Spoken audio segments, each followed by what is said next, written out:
Good evening. For this lesson plan demonstration, we'll be focusing on a 6th grade middle school class of around 20 students. And we will be focusing on Health and PE Standard 10.1.6.d. Explain the factors that influence adolescent drug use. For the first part of this lesson plan, we'll first be filming the brief lecture portion where we're going to go through the learning objectives and the content objectives and the big questions with the students, and then we will go into our warm-up activity. For the lesson plan outline, just a brief overview of the lesson. Students are going to progress through a brief PowerPoint presentation about the factors that increase the likelihood of adolescent drug use. Additionally, there's going to be some small group work in this lesson plan about the specific factors that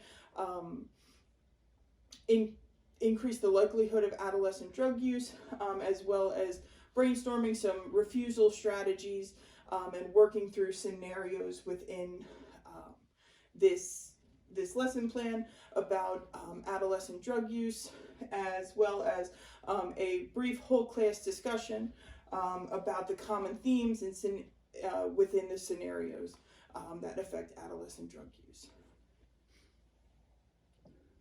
So what are the learning objectives? Students will be able to understand how risk factors affect adolescent drug use. They're also going to learn the key vocabulary about drug use and adolescent drug use. Additionally, they're going to learn how to properly identify risky situations that could result in drug or substance abuse. And lastly, they're going to be able to analyze scenarios to identify factors in risky situations, and then brainstorm refusal strategies for said scenarios. And all of these, this analyzation of scenarios should help them make good decisions regarding their well-being. So for the class, we want to learn what are the big questions that we want to learn about today. So we're going to learn about what factors influence the risk of drug use in children and adolescents. What is peer pressure and how does it affect drug use? And lastly, what are good refusal strategies for young people who are found in risky situations? Having gone through the learning objectives and the big questions, we're then going to move into our warm-up activity. So in small groups as a class, we are going to answer the question, have you ever found yourself in a situation where you felt peer pressure? And if so, how did you respond in that situation, and how did you feel? At this point in the lesson plan, the small groups will have had a chance to discuss amongst themselves their peer pressure stories, and one person from each group will be selected to discuss their story. Would anybody from this small group like to discuss their story? Yes. All right, go ahead. I was in school, and we were at a gathering back at the playground, and some kids were smoking marijuana, and somebody had passed it to me, and I said no. I said I don't want to do that. And everybody starts busting on you, like come on, dude, try it, it's good, and like you just have to say to yourself, no, I do not want to do that, and be firm with your decision, because there are a lot of consequences as to what can happen to your life or your body when you do drugs. So I chose the refusal route. All right, great. That's a great story. Thank you for sharing. All right, class, now as we've gone through our warm-up activity, we've heard some great stories about how you as young people and adolescents have been affected by peer pressure. But as we progress through this lesson plan, it's also important for us as young people and as a class to understand a little bit of the terminology and a little bit of background about drug use and substance abuse. So the first thing that's important to note is what is a drug? So a drug is any medicine or substance that has a physiological effect on the body when ingested or otherwise introduced into the body. So this can be either physical or a mental effect, but drugs can have a wide variety of effects on the body. Next, moving into what is substance abuse. Substance abuse refers to excessive use of a drug in a way that is detrimental to either yourself, society, or both. So a lot of times we're thinking about how drugs affect the body, but it's also important to consider that drugs affect a lot more than just you and yourself. It can affect society, it can affect your family, your friends, or other people that you live with. So it's also important to understand the different types of drugs. You know, the list is certainly longer than this, but this is the main groups that you'll mostly see or you might interact with should you find yourself in a risky situation. So the first will be depressants. Those are drugs such as alcohol. Alcohol can be considered a drug. Barbiturates, heroin, cannabis, and benzodiazepines. I challenge everybody to say that 5 times fast. So depressants can depress your nervous system, cause you to move slower, think slower, talk slower, all of those kind of things.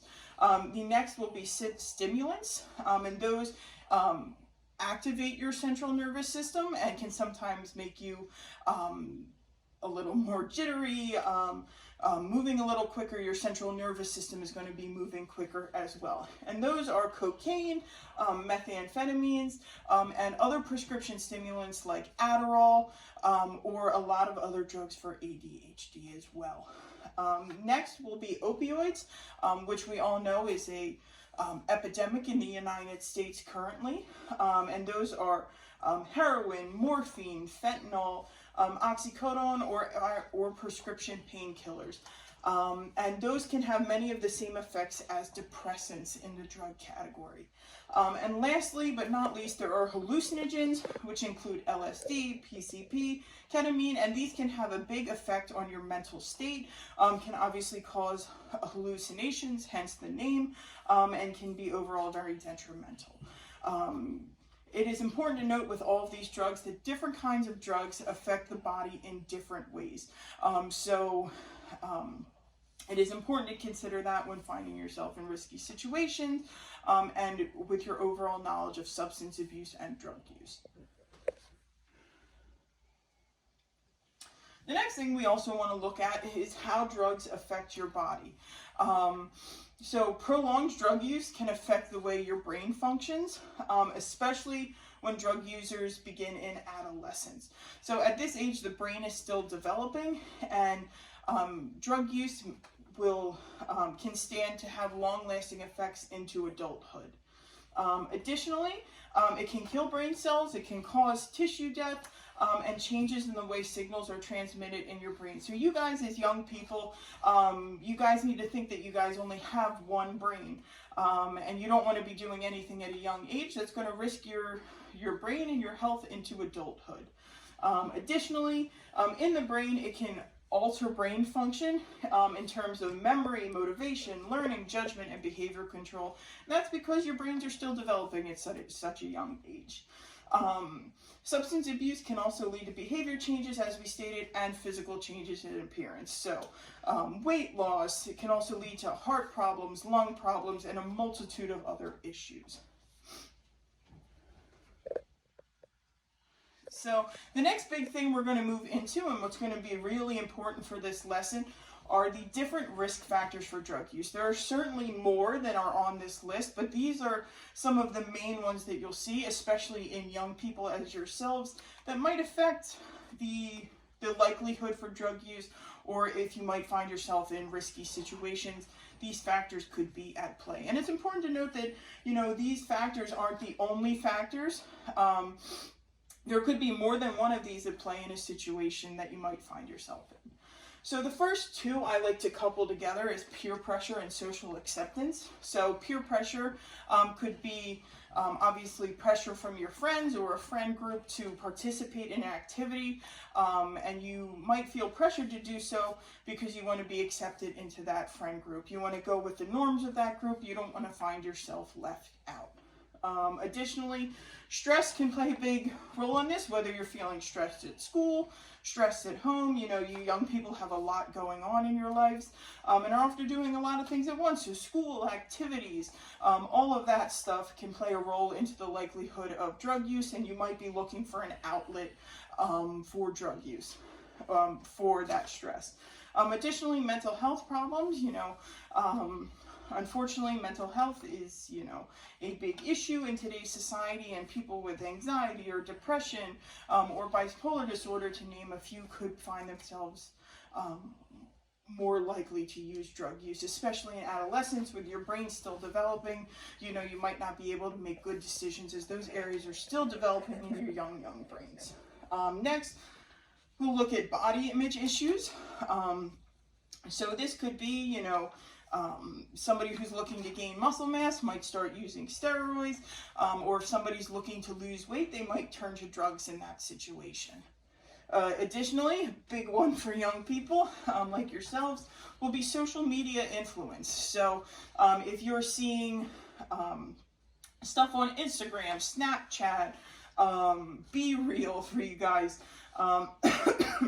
that might promote drug use or might promote risky situations, you guys are more likely to be drawn to those situations and more likely to partake in those activities, which might increase your likelihood for drug use as well. Then one that seems fairly obvious is drug availability. You know, if you guys are in a spot where there is direct access to drugs, or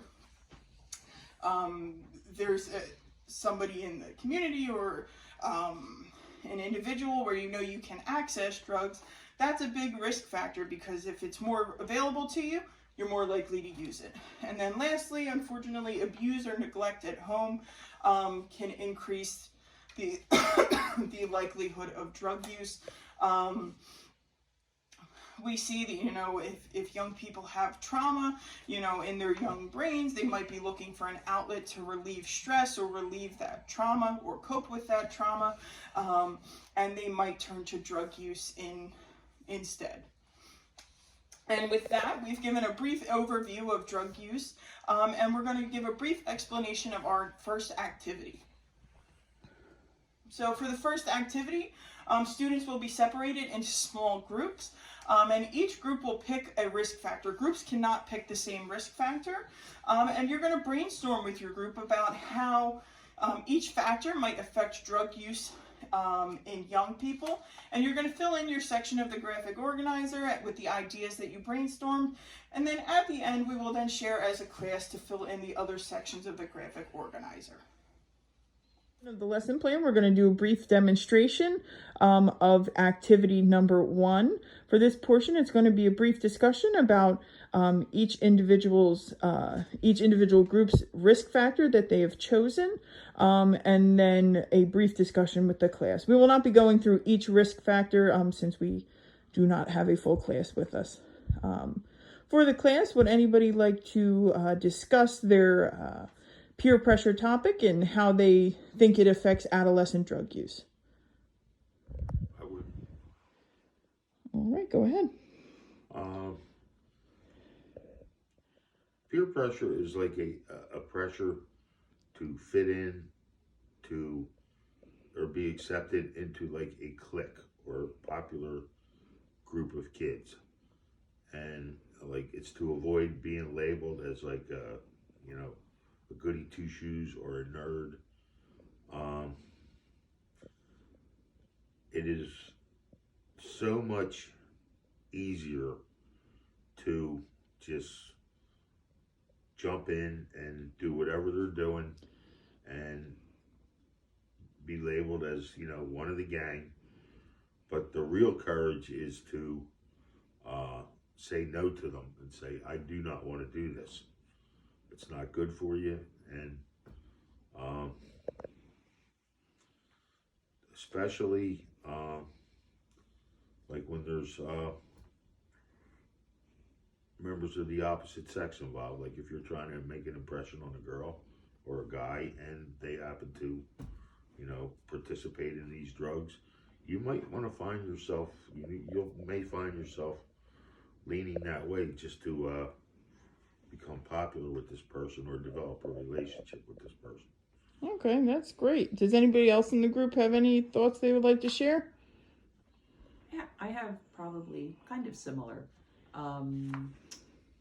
I think we have a tendency, I think I do, to try and sort of want to be like everyone else, kind of not want to be odd man out ever. You don't want to be different, and as a result, if you're going to be different, you're afraid of what people are going to think about you or what they're going to say about you, and sometimes that sort of drives your actions in doing things, and that can certainly drive your actions in participating in drug use. It's unfortunate, but I think we kind of all want to be, you know, kind of like everyone else. You don't want to be the odd man. So that's kind of the way I see peer pressure.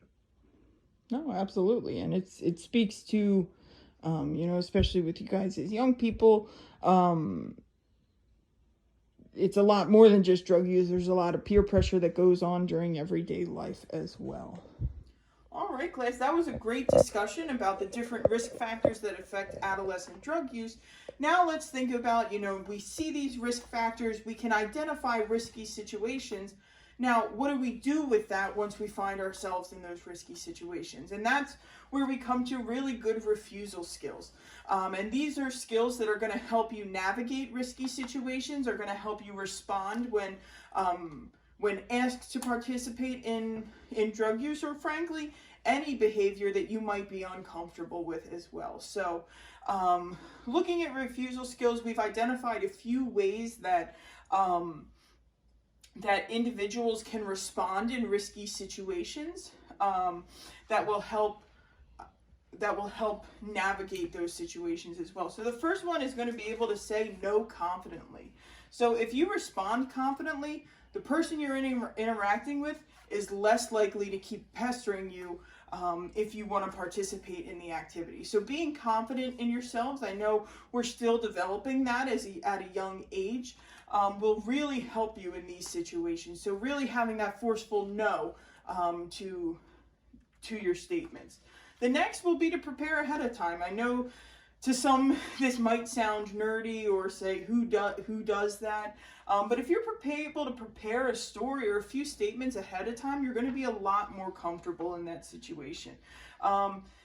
It's easier for you to be prepared. It'll roll off your tongue more easily. You're not going to be thrown off guard with those questions as well.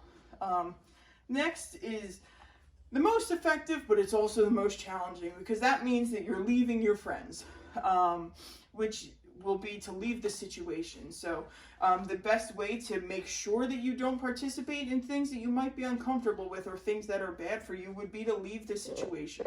That might be hard if there's peer pressure going on or other factors influencing you, but that's one of the best ones. Also, to have a plan B. So have an alternative plan ready, or suggest an alternative plan for an activity. So if people are saying, you know, hey, come on, we want you to smoke weed with us, maybe suggest, you know, how about we play a card game instead, where, you know, ultimately you're not going to be able to change what other people are going to do, but you're able to choose for yourself how you're going to act, and what you want to do as well. Next is one of my favorites, because it can help alleviate some of the stress within a friend group, is to use jokes to refuse. So you can say things like, no thanks, I value my brain cells, or come on, we don't need to do that, or some other joke to help diffuse the situation. And then also it's important, to go with friends who are going to support your decisions. There is the thought process of if you're hanging out with kids who are making bad decisions or trying to encourage you to make bad decisions, are they really your friends? So you should be finding friends that are going to support you and support what you want to do as well. For the next, we're going to move into our final activity for the lesson, which will be about scenarios that revolve around possible drug use. So in this situation, we're going to be working in the small groups from activity 1, and we're going to have the scenario that's going to be read out loud within the small group. And as a group, students are going to identify the risk factors in each scenario that may influence drug use in the situation. And you're also going to brainstorm a few statements or possible refusal skills that you would like to use to help diffuse the situation or help get your point across that you are not interested in using drugs. For this portion of the lesson plan demonstration, we're going to go through in small groups and read the scenarios as well as share with the class possible risk factors they have identified and refusal skills. So for anybody from this small group, would you like to share the scenario first? Sure, I will. This is the scenario that we were given. You were at your friend's house for a sleepover. It is very late and all of the adults are asleep. Another guest pulls out some unidentifiable pills and says that it's time to have fun. Your friend seems excited to try a pill, but you do not want to. It is too late to leave and you seem to be the only person who is uncomfortable. All right, thanks so much for sharing the scenario.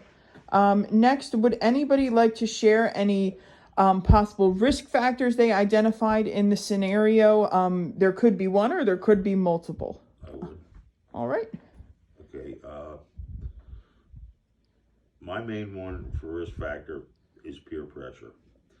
And peer pressure and the ability to get up and leave seem to have a common factor or consequence, that being rejection. The fear of being teased or ridiculed is probably going to make you a participant rather than an onlooker. Seek out people who know right from wrong and look for their support. Okay. Do you have anything you'd like to add to that? Yes, I just had one other item to add. Peer pressure, I agree with that. But also simply the availability of the drugs puts this person in a difficult spot. They're in somebody's house where these drugs are available. So that kind of ups the risk for the person as well as the person whose house they're at. It makes you curious whose they are, where do they get them, but the fact that they're there and they're available really ups as a risk factor. Gotcha. And do you think social acceptance also plays a role in this scenario? Absolutely, social acceptance plays a role. I mean, as my classmate here said, the kind of fear of rejection and fear of not being able to participate, is generally a factor. Yes. Good. Very good. That was great discussion. So now that you've identified some of these risk factors, and if you guys or your classmates or your friend group were to find yourself in this scenario, what refusal skills did you guys brainstorm for this scenario? All right. Go ahead. Okay. The refusal skills would be to think of things that are negative about drugs. Think of Hendrix, Joplin, Morrison, or till this day, Keith Richard. This should be a wake-up call as to the worst-case scenario of drug use. If this were to happen to you, think of the ripple effect it has on everyone who loves you and what you will leave behind. The most important refusal skill is courage in yourself. Write the old pros and cons list on paper, and you will see how one-sided the cons list is and how lacking the pros list is.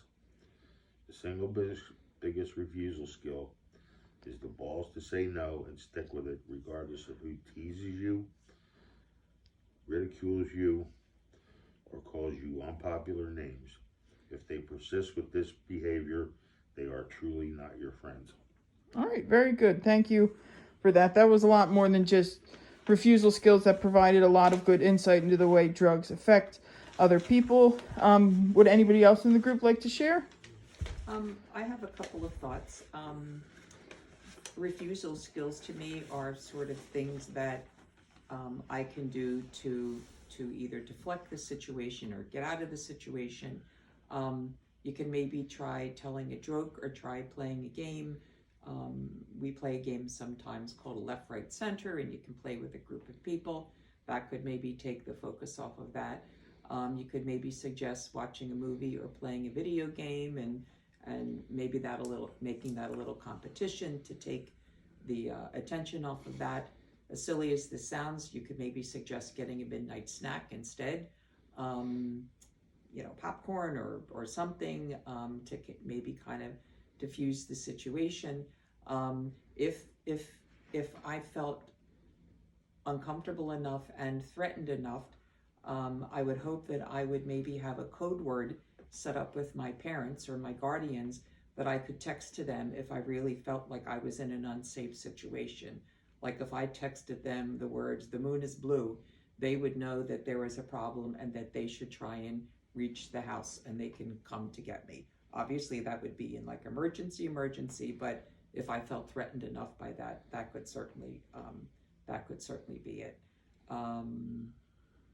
And then as my classmate said, just, to be able to say that you don't want to do it.